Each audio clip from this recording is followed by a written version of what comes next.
Every drama, even the real-life variety, has its producer. Somebody, somewhere, picked the cast, the policemen, the ambulance men, and nurses and doctors. Somebody equips them, plans their training, looks after their welfare, negotiates their pay. The police, ambulance, and hospital services, along with just about every other organization of any importance in today's world, have administrators to coordinate their work. Often you'll find these are chartered secretaries, and that means somebody... We should change those two words over and then put those two there. I think it's been said that the chartered secretary specializes in everything. He knows law, or enough of it to steer his organization through whole shoals of official rules and regulations. He understands taxation, and can see to it that his company pays the correct amount of tax, no more and no less. And all the time he's pulling together the efforts of umpteen departments and organizations, seeing that top brass decisions are turned into concrete results.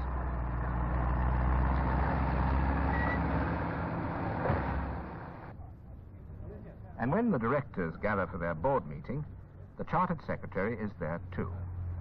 Even captains of industry can need guidance sometimes on the consequences of their decisions. A jog of the memory on company law, or taxation, or share regulations. Or to put it another way, somebody's got to keep the show on the rails. Act of 1967, I think we agreed that was so, did we not? So, as a result, I have put forward alternative proposals which I'm suggesting to the board. At board meetings, the secretary often takes the minutes.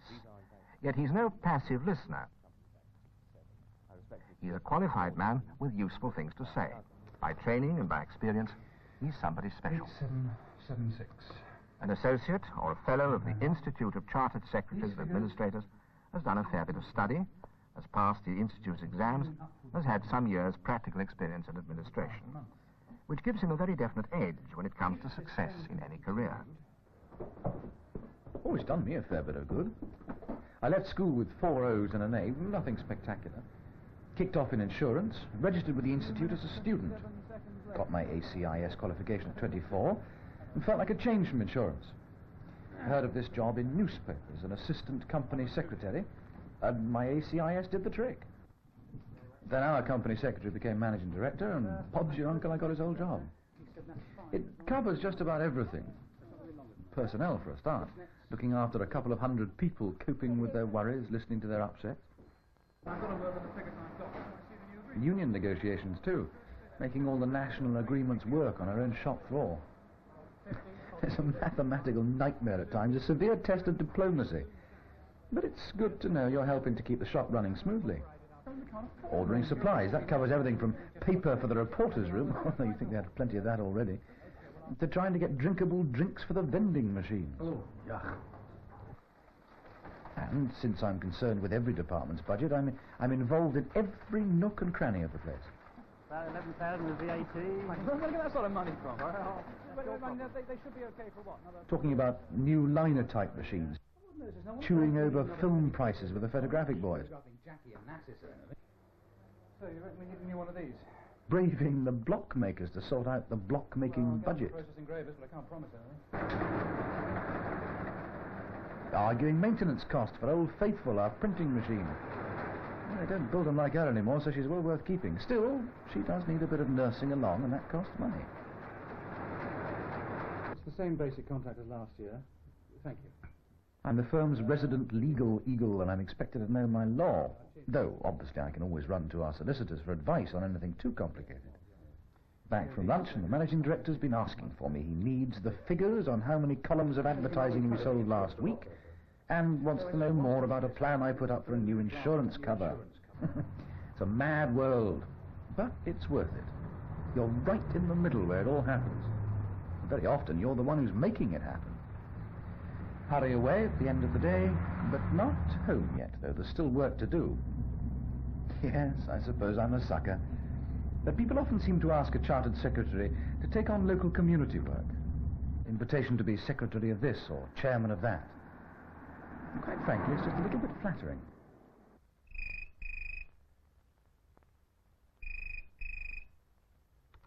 Yes, Leslie? You asked me to let you know when the Nigerian delegation had arrived. Yes. They're in showroom 6. Oh, good. I'll go up straight away. A big company or nationalized industry can employ any number of chartered secretaries, each with his own separate responsibility. Thank you. Of course, by no means every chartered secretary is a company secretary. Company secretary is a specific job, while chartered secretary is a broad qualification, opening up a whole world of job opportunities. When you read of a British company securing a big export order, you've only read the beginning of the story. It means only that we've won the first skirmish. We've shown our goods to a foreign trade mission or a big overseas buyer. We've impressed them with our quality, our range of designs, and the prices and delivery dates we are able to quote. And that's where my real work starts, of seeing that several £1 million worth of goods get to the customer on time. There can be nasty penalty clauses for late delivery that can wipe out your profit in a moment. They've got to get there cheaply, too. Transport costs must be judged with care, or they'll make a nasty dent in profits, too. And they've got to get there safely. I have to work out all the terrible things that can happen to them on the way, and know where to go for the most economic insurance cover against those risks. Credit raises risks, too.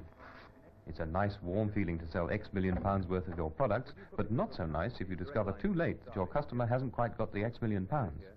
So I have to judge his creditworthiness. And where there's the slightest question mark, I must insure against that, too. Then I have to cope with the customs, not the uniformed officers who sort through your socks when you come back from holidays, but different department working on a far bigger scale. If my staff and I do our jobs right, then the goods go through. But if we make a muck-up, a few £1 million of urgent export orders could spend a long, expensive time hung up at the docks. Export delivery? An unusual job for a chartered secretary? Not in the least. He's using every day the training that won him his qualification. He's dealing in law and official regulations. He's handling finance, economics, insurance.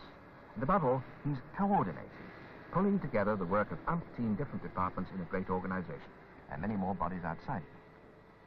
So when you read the good news of a big export order, he could be the man who makes it come true, the man who sees to it that the goods get there and the money comes back. Now and then, he'll have to export himself, too, jetting away on troubleshooting trips, sorting out the problems where they happen.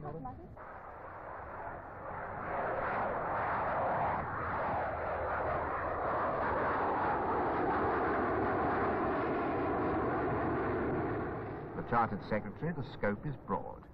You could be administering a whole production site, looking after all its office services, communications and transport. Where for most folk a bank is a place to cash a cheque, for you it could mean something else entirely. Negotiating a foreign loan, perhaps running into millions. Quite a normal job for the secretary who helps to look after his company's corporate finance.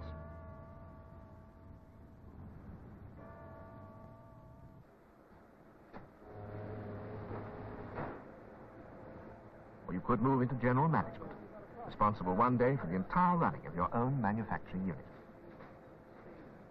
For the chartered secretary, the sky's the limit. In many manufacturing industries, building societies and other organizations today, the top people, chairman and the managing directors, hold an ACIS as their only formal qualification.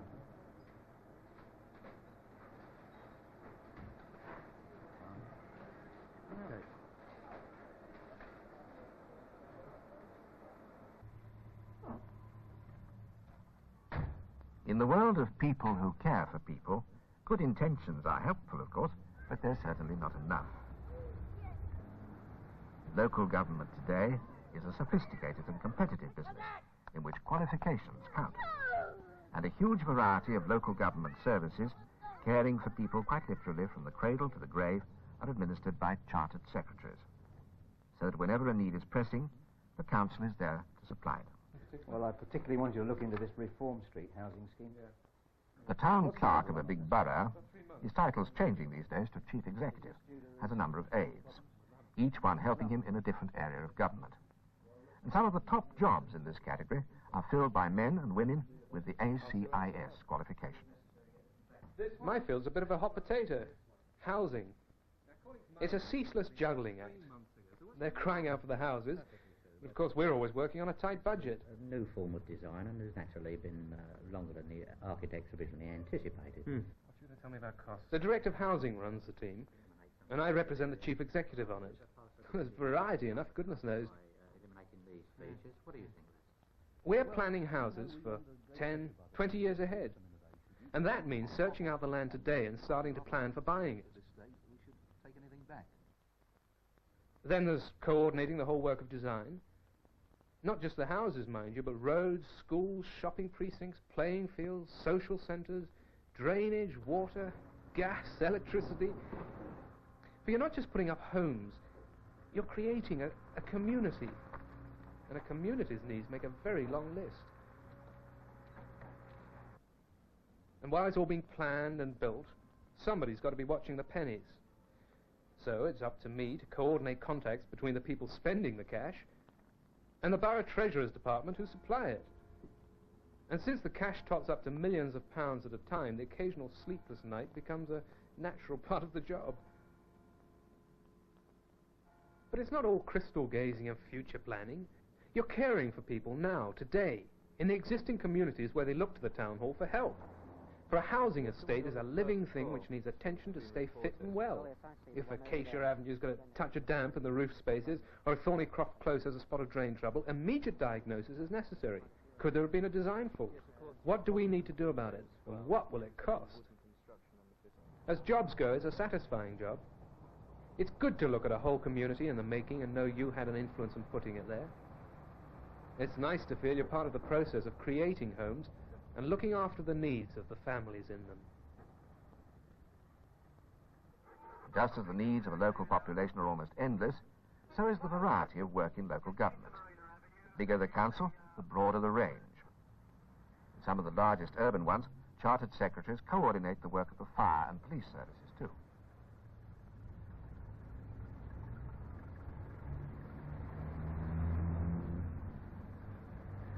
Chartered secretaries handle today some of the most complex jobs in the new restructured health service.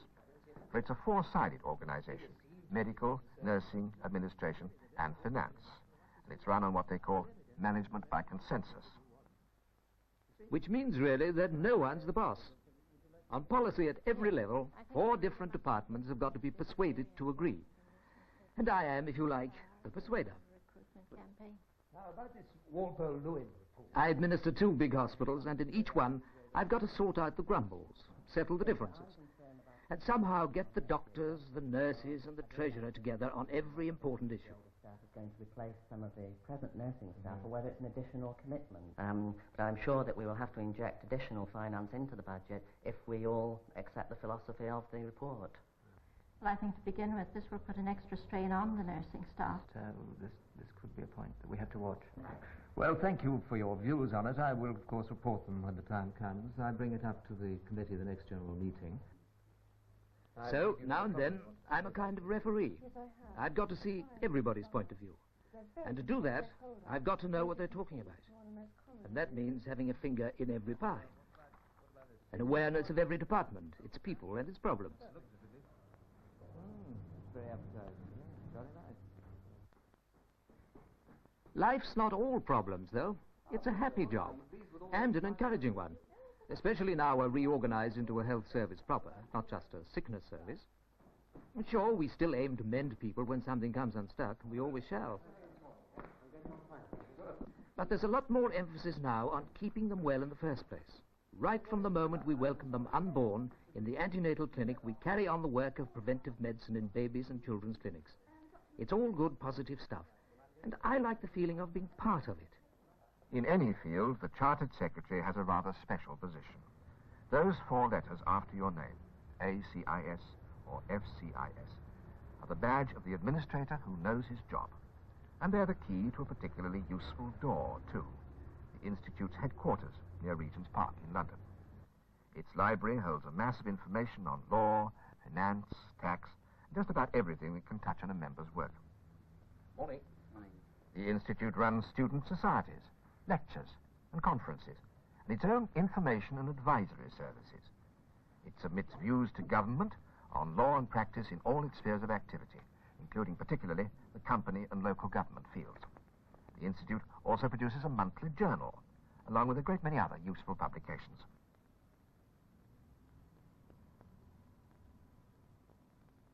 Is there any particular aspect of your work at the moment that puts you in touch with them? Yes. There's even an appointment service to help members find jobs. If you want to work abroad, and nearly half the members already do, the qualifications help with that as well. So how do you become a chartered secretary? Where do you start? Well, there are book kits available to help you decide whether you'd like to register as a student with the Institute. Remember, the job market today is more competitive than it's ever been, with a greater emphasis on qualifications. The qualified chartered secretary starts off with a big advantage. You've proved your knowledge, not just by passing exams, but by practical working experience too. Certainly your life can be demanding. It needs the patience of a saint, the tact of a diplomat, the hide of a rhino. But it's a life of never-ending interest. For above all, you're a versatile executive, specializing in everything. You're never a prisoner of your chosen career. Your qualification can open doors to you that can be closed to others. You're an executive who's also a professional man. You're ready to rise, and the sky's your limit. For now, you see, you're somebody special in the administrator's world.